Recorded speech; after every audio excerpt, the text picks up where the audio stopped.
Uh-oh, that's no good. Welcome to Proper Repair, where we shall replace a fuel filter on this 2000 Audi A6 Quattro. First thing to grab is a fire extinguisher. If you don't have one, go and buy one. You'll also need a pan to catch some gas and a few tools. The filter is easy to reach, but you should lift the car at the rear right wheel for easy access. Take a 17mm wrench and loosen the first banjo bolt.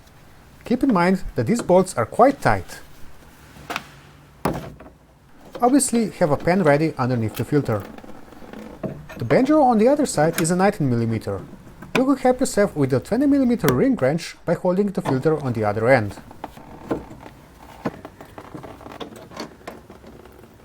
The screw for the plastic bracket is a 12-point M6, but it was way too rusted for an easy removal.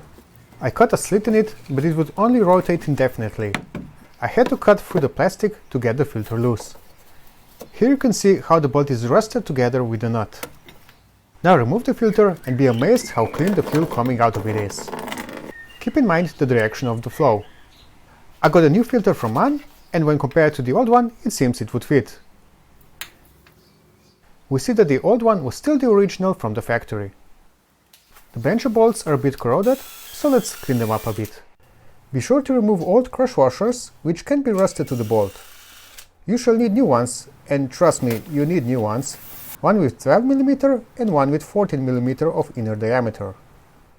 Let's put the filter back and tighten the screw back, or in my case, the other way around.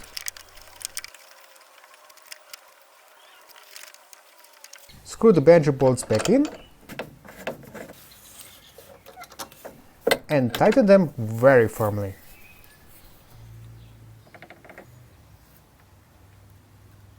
I've added a zip tie to further secure the filter, and it seems to be holding it pretty well.